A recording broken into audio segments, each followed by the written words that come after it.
Hello guys, welcome to my YouTube channel. This is Ataboyson. So yung ginagawa natin ngayon ay yung issue ay misfiring.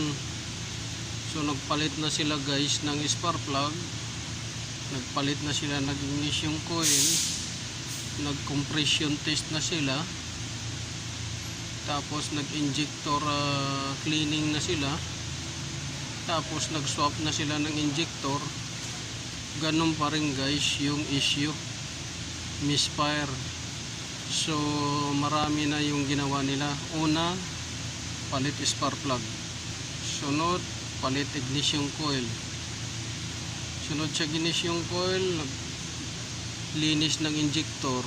Sunod sa naglinis injector, nag-swap ng injector. Tapos nag-compression test. So misfire pa rin guys. So ang ano nito guys ay binigay sa akin para ma-trace ko kung anong dahilan talaga. So ngayon nakita ko guys kung ano yung dahilan. Dahil itong makina na to ay yung cooling system.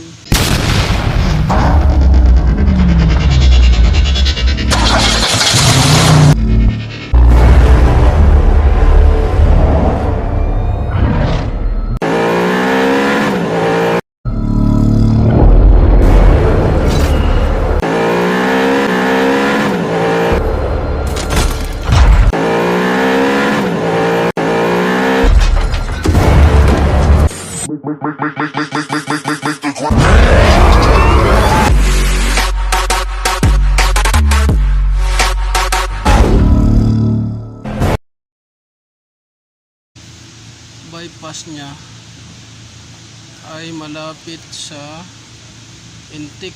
So ito guys, ito 3.6 to 1, 2, 3, 4, 5, 6. So ito siya dito guys, tubig yan dumadaan, tsaka ito tubig.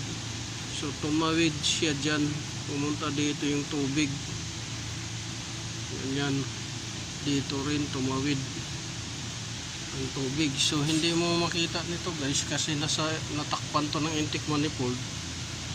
So hindi mo makita, kaya hindi rin nila nakita. Ngayon ang issue nito guys ay tsaka symptoms nito ay misfire at saka nag-overheat. So ngayon pinalitan ko ng bypass pipe. Yan, bago na yan siya, bypass pipe. Napakasikip guys, oh. 2 pulgada lang. Ang hirap ipasok. Kailangan gawan mo ng diskarte. So may leak dyan sa bypass pipe ito. Tapos may leak din sa thermostat housing. Yan, thermostat housing yan siya dyan. Ito thermostat housing, may leak din siya sa ilalim. So yan yung ano, misfire at saka nag-overheat. So yan yung ano.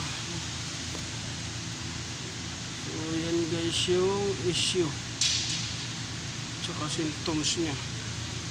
So yung ginawa natin mercury migo, yan.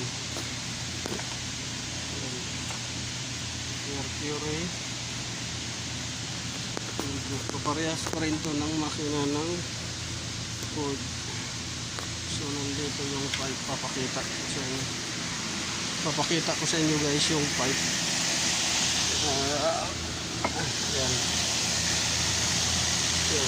Yan o, may butas na siya dyan. Tapos may butas pa dito, 2. Ngayon bumabaha doon sa gitna ng makina. Yan, lumang-luma na talaga, puro silikon na yung ginamit. Kaya nagkaroon na ng butas dyan, 2, saka ito. So yun yung ano, mayroon pa nagpalit pa sila ng spark plug, hindi naman umuki. Kala nila doon madali. Eh, sabi ko, buksan natin yung intake. Kasi titingnan natin yung bypass mo. Baka doon dumaan yung tubig.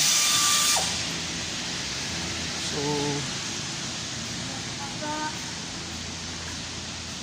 yan yung ano. Ito yung thermostat valve niya na bago. Yan. Thermostat valve. Ito yung housing niya, casing. Yan. Tapos ito yung gasket.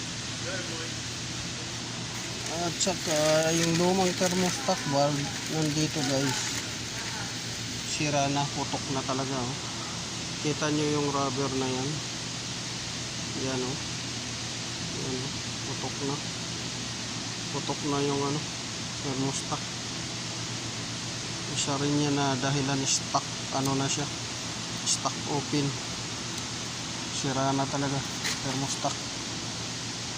Tapos dito pa intake manifold seal. Yan, nagpalit na rin, sinali na rin yan kasi baka mag-cause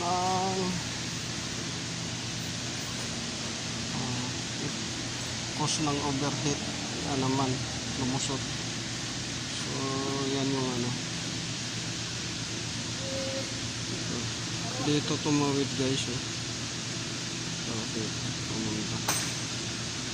Yun lang guys, sundan nyo lang yung video at antabayanan nyo guys para magkaroon kayo ng idea paano ikabit at saka paano i-diagnose.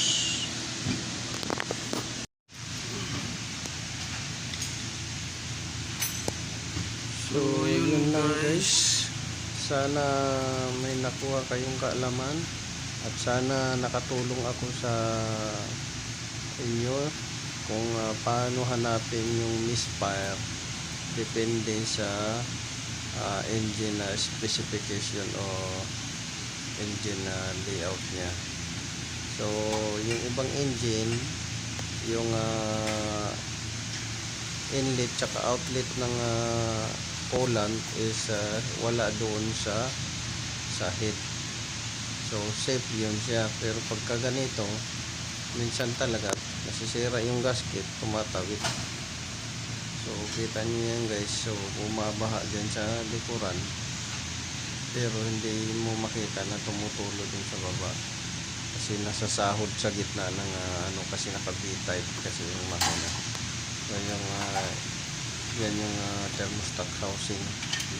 So makikita nyo yung dalawang butas na yan, dyan tumatawid yung tubig papunta doon sa intake.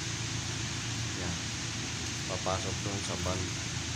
Tapos kung may tulo siya, may leak, nagbabaka dyan sa gitna. So hindi mo makita kung saan napunta yung mga tubig or coolant. So sana guys nakatulong ako sa inyo, at para matulungan nyo rin guys yung channel ko, paki-like, share, subscribe my YouTube channel Autoboy Zone. So once again guys, maraming salamat. Sharing is caring. Please support my YouTube channel for more videos and information guys. Magandang umaga.